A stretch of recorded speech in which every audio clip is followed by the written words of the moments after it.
Assalamualaikum warahmatullahi wabarakatuh.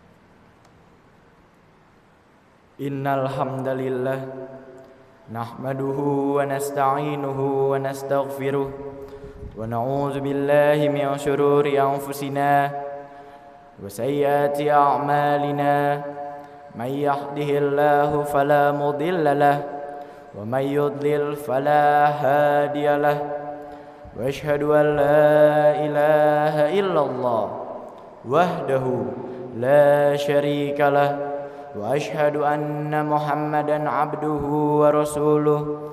Allahumma salli wa sallim ala sayyidina Muhammadin wa ala alihi wa ashabihi wa man tabi'ahum bi ihsanin ila yaumiddin. Amma ba'd. Fa ya ibadallah usikum wa iyaya nafsi bitaqwallah faqad fazal muttaqun. فقال الله تعالى أعوذ بالله من الشيطان الرجيم بسم الله الرحمن الرحيم يا أيها الذين آمنوا اتقوا الله حق تقاته ولا تموتن إلا وأنتم مسلمون صدق الله العظيم.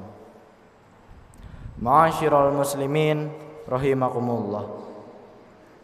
Tidak henti-hentinya kita panjatkan puja dan puji syukur kita kehadirat Allah Subhanahu wa taala yang telah memberikan kita berbagai macam nikmat dan karunia. Salah satunya adalah berupa karunia iman dan Islam, yakni adalah karunia dan nikmat yang begitu agung yang Allah berikan kepada hamba-hambanya yang terpilih. Semoga kita selalu terpilih untuk mendapatkan hidayahnya Allah serta berada dalam keadaan iman dan Islam hingga akhir hayat kita. Sebuah pujian yang hanya layak dimiliki oleh Allah Subhanahu wa taala. Alhamdulillah. Segala puji hanyalah milik Allah.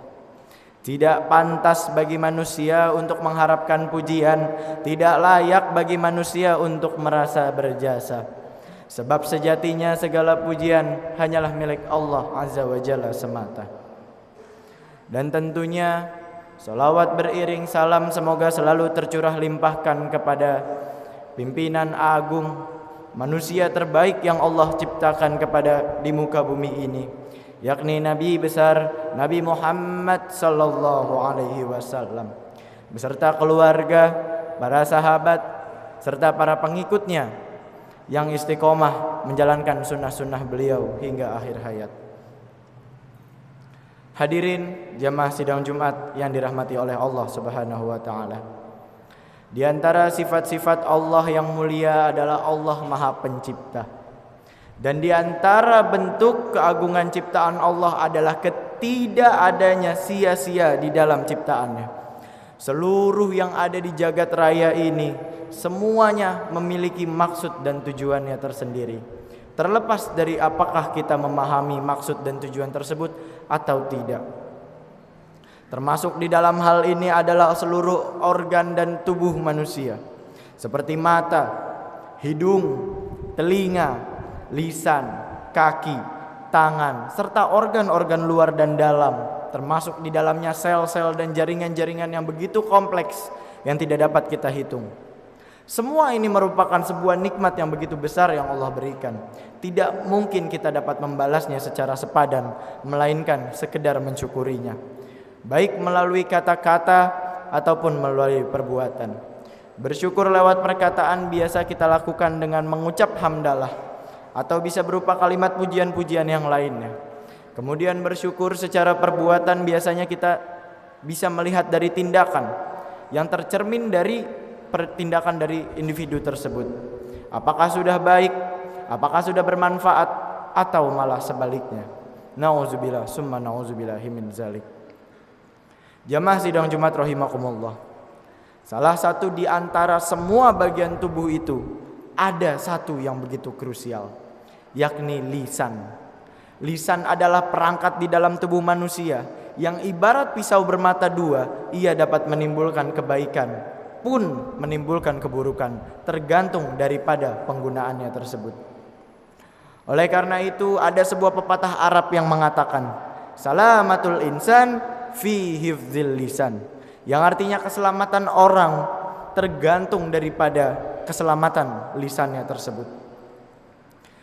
Tidak hanya melalui pepatah Arab, di dalam budaya kita sendiri juga kita sering mendengar sebuah pepatah atau sebuah ungkapan sederhana berupa mulutmu harimaumu.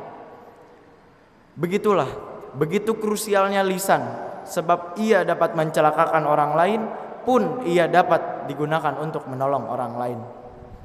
Bahkan saking krusial dan pentingnya lisan, Islam hanya memberi dua pilihan terkait penggunaan lisan. Seperti di dalam hadis yang diriwayatkan oleh Imam Bukhari, "Man kana yu'minu billahi wal yaumil akhir falyaqul khairan aw liyasmut." Barang siapa yang mengaku beriman kepada Allah dan hari akhir, maka hendaklah ia berkata yang baik atau ia diam. Rasulullah Shallallahu Alaihi Wasallam mendahului hadis tersebut dengan menggunakan atau dengan mengungkapkan keimanan sebelum memberikan peringatan terhadap sebaiknya bagaimana kita menggunakan lisan. Seperti yang kita ketahui, keimanan adalah hal yang mendasar, keimanan adalah hal yang fundamental bagi setiap umat Islam.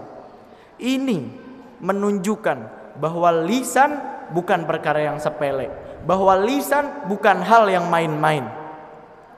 Hadis di atas dapat dipahami dengan cara yang sebaliknya, atau dapat dikatakan secara mafhum mukhalafah, bahwa orang yang tidak dapat menjaga lisannya secara baik, kita patut mempertanyakan kualitas daripada status keimanannya kepada Allah dan hari akhir.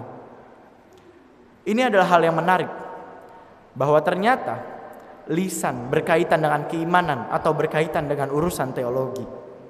Mengapa keimanan dapat kita kaitkan mengapa urusan lisan dapat kita kaitkan terhadap keimanan kepada Allah dan hari akhir? Rupanya ada sebuah pesan tersirat. Pesan bahwasannya segala ucapan yang dikeluarkan oleh manusia sejatinya selalu berada dalam pengawasan oleh Allah Subhanahu wa taala. Ucapan ini kelak akan dimintai pertanggungjawaban, bukan hanya di dunia melainkan di akhirat kelak. Orang yang berbicara secara sembarangan, orang yang berbicara seenaknya saja tanpa mempertimbangkan mengenai dampak baik dan buruknya, mengindikasikan pengabaian, menunjukkan kelalaian terhadap keyakinan bahwa Allah selalu hadir menyaksikan dan kelak akan memintai pertanggungjawaban di hari pembalasan yang akan datang. Allah juga mengutus malaikat untuk selalu mengawasi gerak-gerik kita, pun termasuk mengawasi ucapan-ucapan yang keluar dari lisan kita.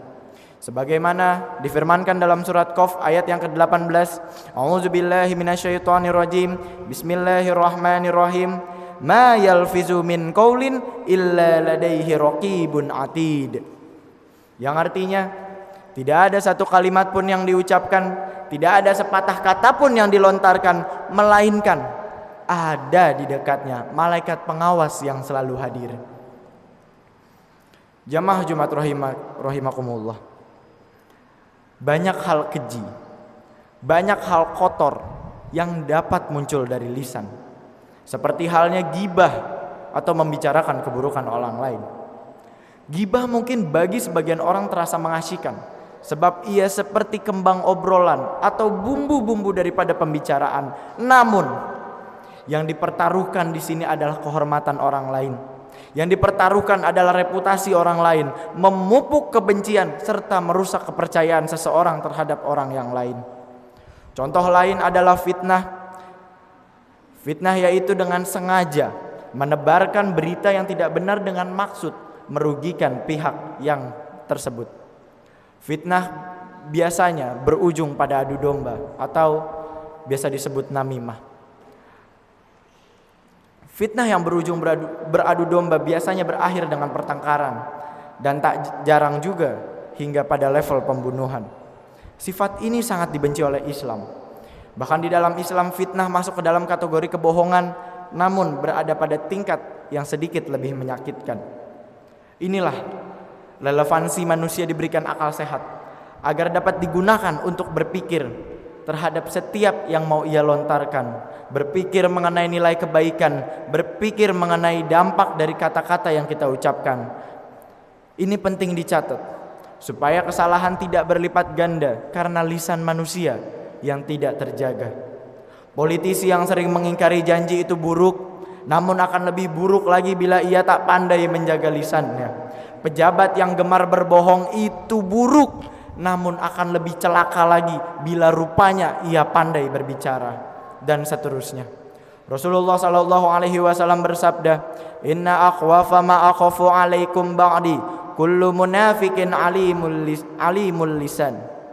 Sungguh yang paling aku khawatirkan atas kalian semua sepeninggalku adalah orang-orang munafik yang pintar berbicara. Hadis riwayat At-Tabrani.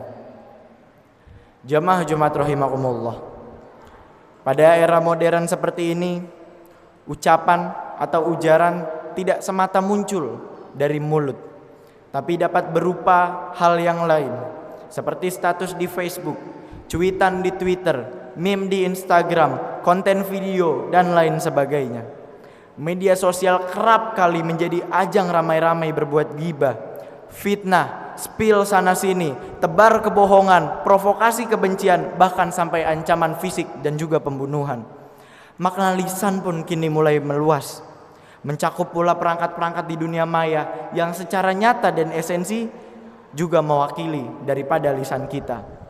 Dampak yang ditimbulkan pun sama, mulai dari adu domba, tercorengnya martabat orang lain, hingga perpecahan di antara saudara. Karena itu, seyogianya kita berhati-hati dalam berucap atau menulis sesuatu di sosial media. Berpikir dan bertabayun atau melakukan klarifikasi menjadi sikap yang wajib untuk kita lakukan demi menjamin apa yang kita lakukan untuk selalu bernilai maslahat atau selalu bermanfaat bagi orang lain, ataupun sekurang-kurangnya tidak menimbulkan mudarat ataupun mencelakakan orang lain. Sekali lagi, ingatlah bahwa Allah mengutus malaikat khusus untuk mengawasi ucapan kita, baik hasil lisan kita maupun ketikan jari-jari kita di sosial media.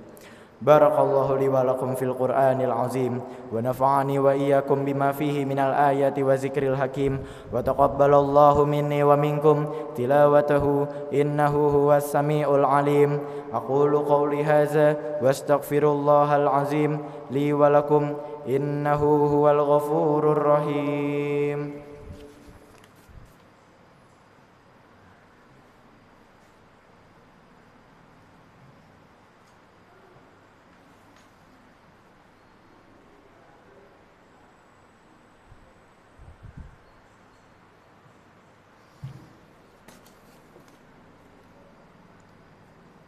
Alhamdulillah.